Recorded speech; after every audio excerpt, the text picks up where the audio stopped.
Good morning. आज मैं यूनोनेट द्वारा कार्बनिक संश्लेषण जो बीएससी पार्ट थर्ड में यूनिट थर्ड ए है उसका आगे का पार्ट ले रहा हूँ। अब तक मैंने आपको एसिडिक प्रॉपर्टी के बारे में बताया था, यानी अम्लीय गुण के बारे में बताया था। अम्लीय गुण जिसमें हमने डिफरेंट यानी रिलेटिव स्ट्रेंथ ली थी, जो एसिडिक स्ट्रेंथ ली थी, जिसमें डिफरेंट एसिड लिए थे।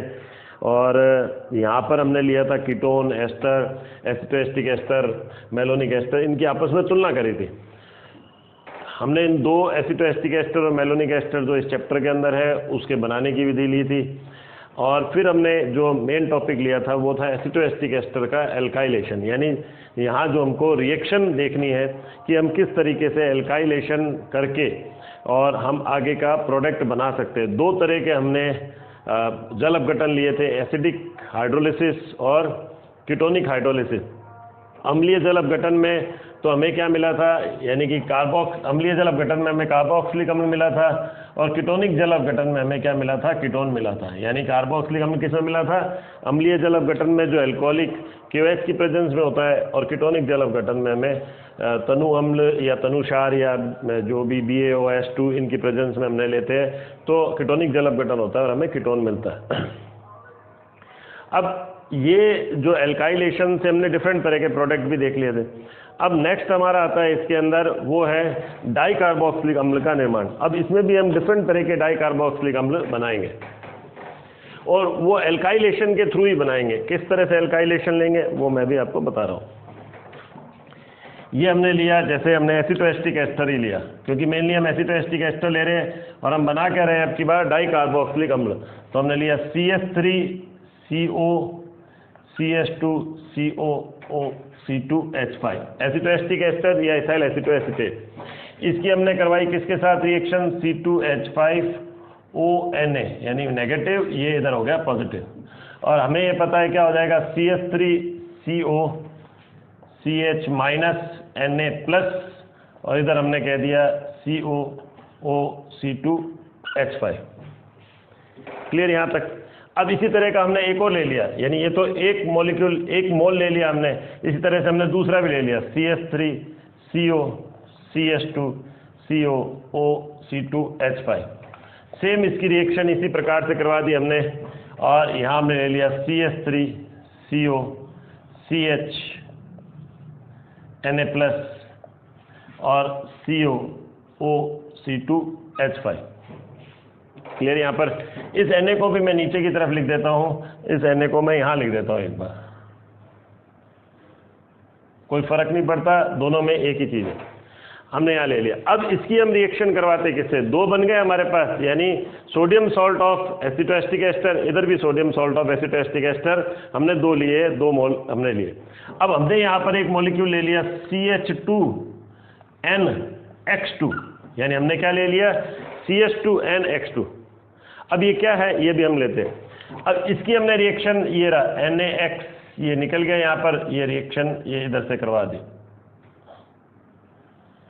तो अब यहाँ से क्या निकल गया, यहाँ पर 2NaX निकल गया। तो बन क्या गया अब इसमें, CH3CO CH COO C2H5, और साथ में वापस से CH3CO O C2H5 CO और CH3, और बीच में क्या है, क्योंकि NaX निकला है तो बीच में यहाँ पर क्या आ जाएगा, CH2N और ये। क्लियर। अब इसमें हमने अब मैं पहले एक बार इसको यहाँ से मिटा देता हूँ। तो 2 मोल लिए, C2H5ONA से करवाई, दोनों तरफ मोनो सोडियम सॉल्ट बन गया, और फिर हमने CH2NX2 से करवा दी, तो ये NaX निकल गया 2NaX, और ये यहाँ पर कंबाइंड हो गया। अब इनको मॉलिक्यूल को मैं एक बार ऊपर लिख देता हूँ।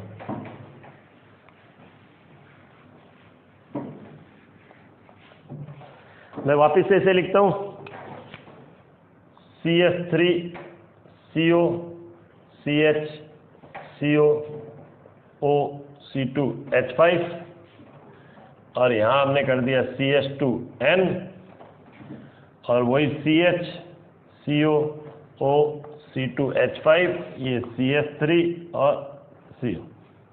अब इसका हमने दो तरीके से वही जल अपघटन करवाया, एक एसिड हाइड्रोलिसिस और एक हमने कौन सा करवाया, कीटोनिक हाइड्रोलिसिस। तो हम इधर की तरफ तो लिख देते हैं एसिडिक हाइड्रोलिसिस यानी अम्लीय जल अपघटन।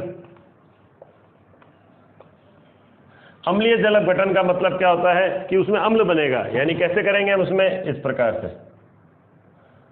OH OH, और इसमें भी इसी तरह से टूट जाएगा ये OH, ये हुआ अम्लीय जल अपघटन। तो अम्लीय जल अपघटन में हमें क्या मिला, CH3COOH, एसिटिक एसिड ये रहा 1 और 2 मोल मिल गए, ये रहे 2 मोल। साथ में क्या मिल गया हमें, C2H5OH, तो C2H5OH ये भी 2 मोल मिल गए। और मेन प्रोडक्ट जो ये मिला हमें इस तरह से CH2CH2NCH, और यहाँ पर HH आ गया तो ये भी CH2 हो गया, ये CH2, और ये हो गया आपके COOH। ये तो हुआ एक, ये किसमें मिला, अम्लीय जल अपघटन में अम्ल का निर्माण हुआ। अब हम बात करते हैं कीटोनिक जल अपघटन। अगर हम इसमें करवाते हैं तो कीटोनिक जल अपघटन में इसी में करवा देता हूँ। ये कीटोनिक जल अपघटन में हमें क्या मिलता है, कीटोनिक जल अपघटन में हम इस तरह से यहाँ लिख देते हैं कीटोनिक जल अपघटन। अब कीटोनिक में हमें क्या मिलता है, कीटोन का निर्माण होता है, हमें पता है ये कैसे होगा, ये इस प्रकार से CO2 निकलती है H, वही प्रोसेस है जो हमने पिछले में देखा था, ये H। तो हमें क्या मिल गया यहाँ पर, CH3CO CH CH2N CH CO और CH3, और साथ में क्या मिल गया, 2 मोल CO2 2 मोल C2H5OH। तो अब एक कीटोनिक जल अपघटन में हमें ये मिला और अम्लीय जल अपघटन में हमें डाइकार्बोक्सिलिक एसिड मिला। अब एक बार हम वापस से इसको लिखते हैं, ये मैं मिटा रहा हूँ, ये हमने जल अपघटन करवाया है। अब आगे का हम प्रोसेस ले रहे हैं, मैं इन दोनों को अलग से वापस से लिख रहा हूँ।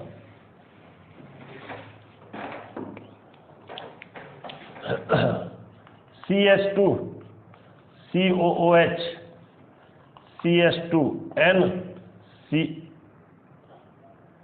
N और CH2 COOH। इधर की तरफ मैं लिख देता हूँ CH3 CO CH CH2N CH CO CH3। Clear, ये दो तरफ मैंने इस तरह से लिख दिया।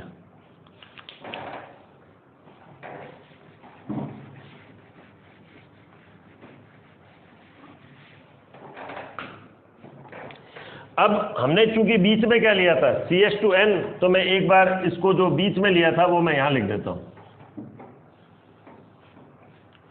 मैंने बीच में जो रिएक्टेंट जिससे मैंने रिएक्शन करवाई थी, मैंने क्या लिया था, CH2NX2 CH2NX2। उस स्थिति में हमें क्या मिला था, यदि n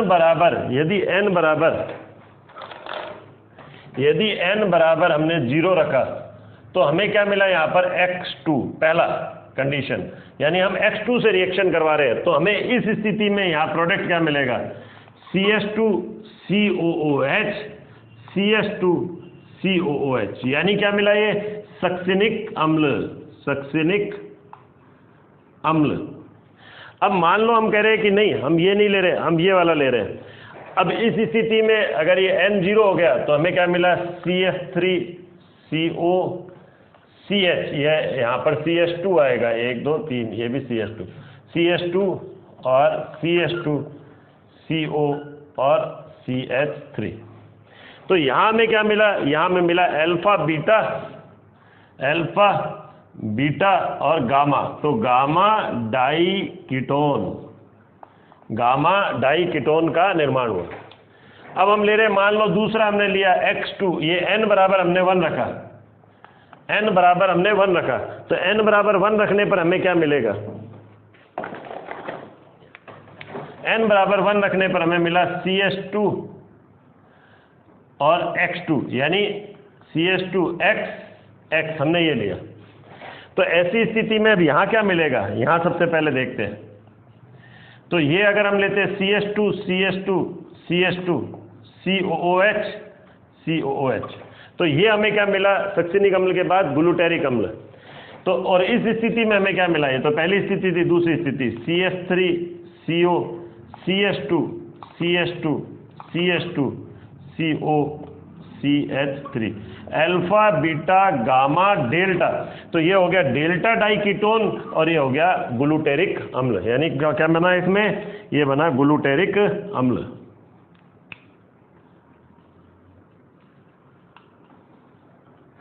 अब एक और एग्जांपल लेते हैं। मान लो हमने लिया CH2N बराबर हमने ले लिया 2, तो 2X2, तो यानी एक तरह से हमने जैम डाइहाइड ले लिया, सॉरी विसिनल डाइहाइड ले लिया। ये तो था जैम डाइहाइड, ये विसिनल डाइहाइड। तो इसमें हमें क्या मिल गया, अब 2 लग जाएंगे यहाँ पर। 2 का मतलब हो गया CH2 CH2 CH2 CH2 COOH COOH। तो ये क्या बन गया, हमें मिला एडिपिक अम्ल।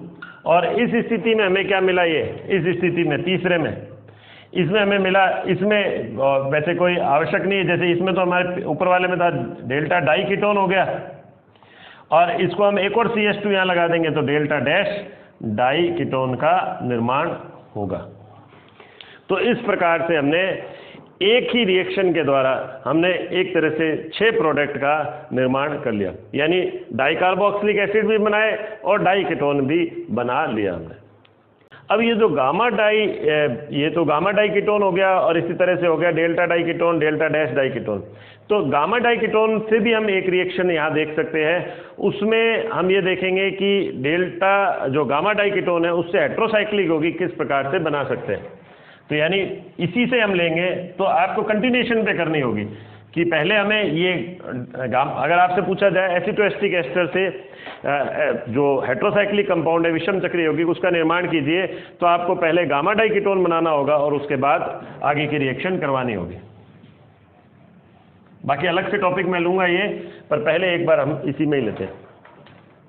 अब गामा डाइकीटोन की जैसे हमने इसको यूँ लिख दिया CH3, और ये लिख दिया हमने CH3, और ये वापस से एक बार मैं ऐसे लिख देता हूँ इसको CH2 CH2 CO और CH3, ऐसे ये CO और CH3, ये इस प्रकार। अब इसके टॉटोमरिक फॉर्म ले ली हमने CHOH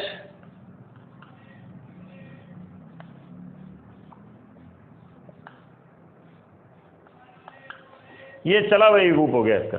अब इसकी हमने क्या करवा दी रिएक्शन, इसको अगर हम लेते हैं डायरेक्ट, अगर हम डायरेक्ट लेते हैं तो यानी कि हम P2O5 की प्रेजेंस में लेते हैं, वाटर निकल गया,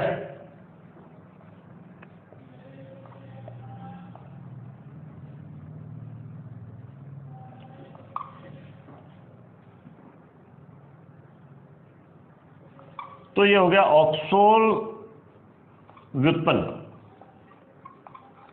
क्लियर।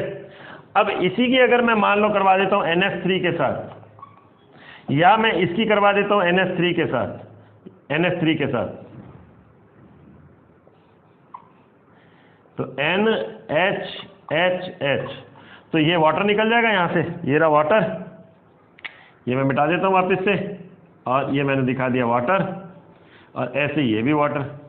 तो 2 वाटर मॉलिक्यूल निकल गए, तो हमारे पास क्या बन गया,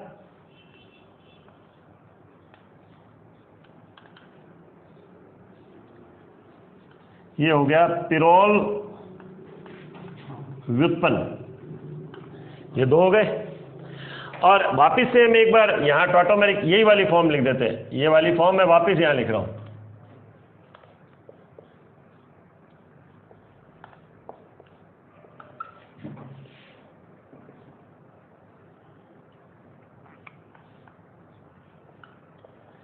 अब चाहे इसकी P2S5 के साथ करवा दे, चाहे इसकी P2S5 के साथ करवा दे, तो हमें क्या मिल गया, ये थायोल व्युत्पन्न, थायोल डेरिवेटिव। तो इस प्रकार से हम डिफरेंट 5 मेंबर हेट्रोसाइक्लिक रिंग का निर्माण कर सकते हैं। किसकी सहायता से? ये हमने लिया है अल्फा बीटा गामा, यानी गामा डाई कीटोन। और ये गामा डाई कीटोन कैसे बनाया हमने? एसिटो एसिटिक एस्टर के द्वारा। तो इस प्रकार से आज हम इतना ही लेंगे। नेक्स्ट वीडियो में आगे के टॉपिक लेंगे। Thank you.